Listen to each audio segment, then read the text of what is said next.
सुहेल खान साहब। बिस्मिल्लाहिर्रहमानिर्रहीम। लाखों करोड़ों दुरूद सलाम उस ज़ात अक़दस पर जो वजह तख्लीक़ कायनात है और जिनके दम कदम से ये मेले सजे हुए हैं और जिनके नालायन पाक का सदका हमें ये इज़्ज़तें और वक़ार अता हुआ है।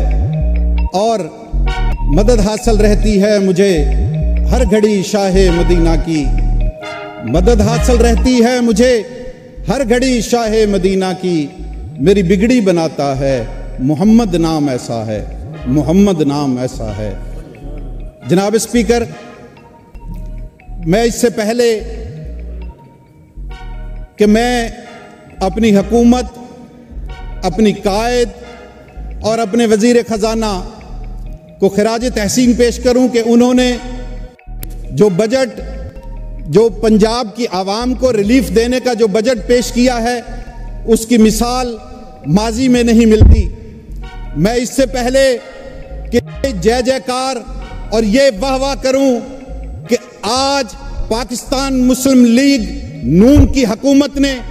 अपने महरूम तबके को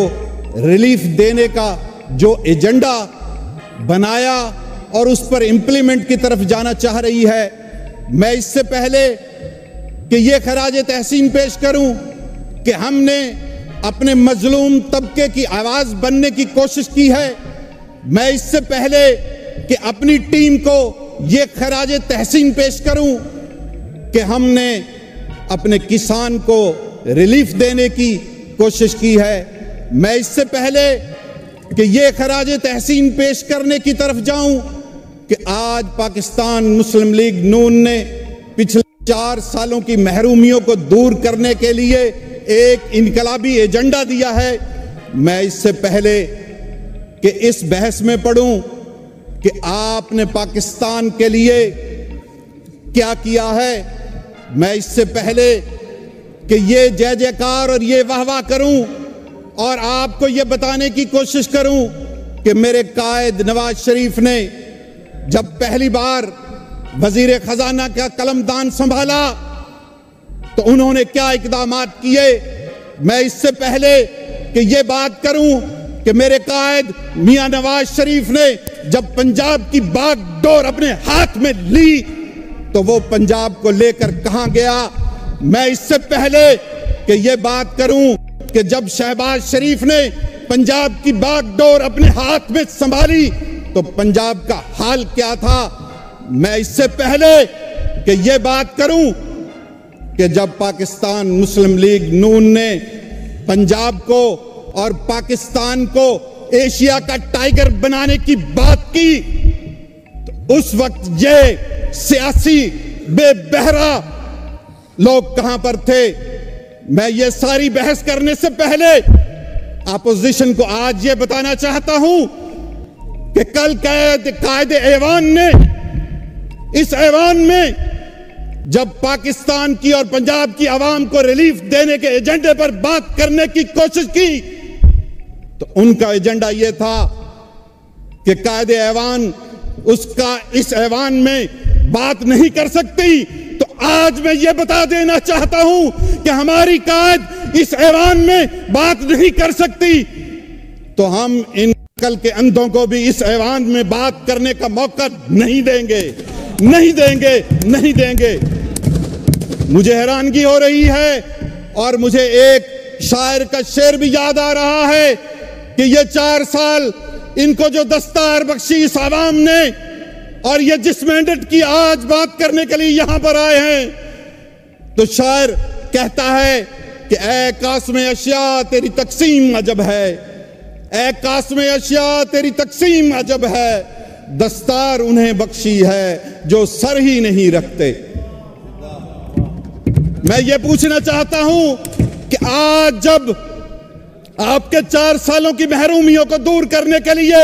मुस्लिम लीग नून ने अपने गरीब आवाम को, अपने मजदूर को, अपने किसान को, जब हमारा मजदूर और किसान और गरीब तबका ये कहने पर मजबूर है कि जिंदगी क्या किसी मुफ्त की कबा है जिसमें हर घड़ी दर्द के पैबंद लगे जाते हैं, जब हमारी वजीर आला, हमारी कायदे अवान दुख्तरे पाकिस्तान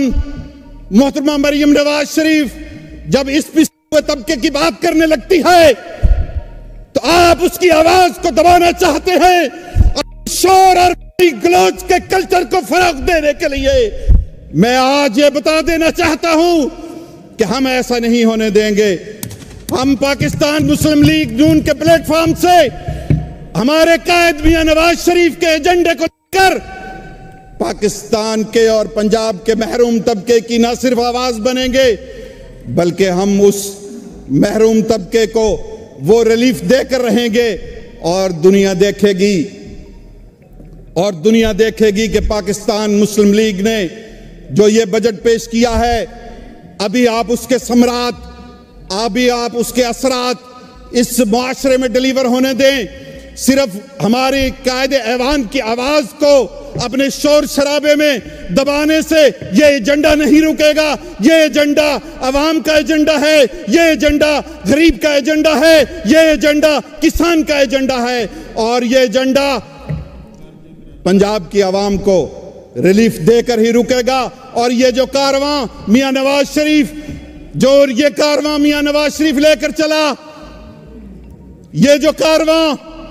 मियां शहबाज शरीफ साहब लेकर चले, यही कारवां, इस कारवां की बागडोर आज दुख्तरे पाकिस्तान मरियम नवाज शरीफ साहबा के हाथ में है और उनकी ये सारी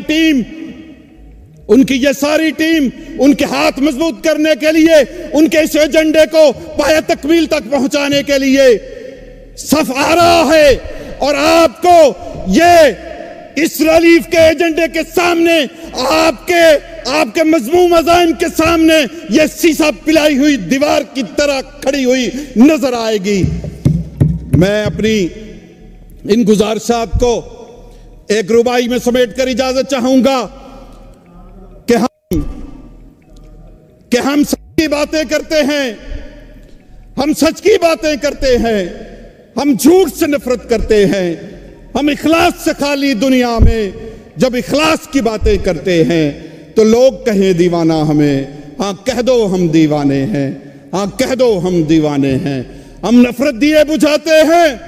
हम प्यार की जोत जगाते हैं, हम कर्ब से झुलसे सहरा में जब अमृत रस टपकाते हैं तो लोग कहें दीवाना हमें। हाँ कह दो हम दीवाने हैं, हाँ कह दो हम दीवाने हैं। एक आखिरी जुमला कहूंगा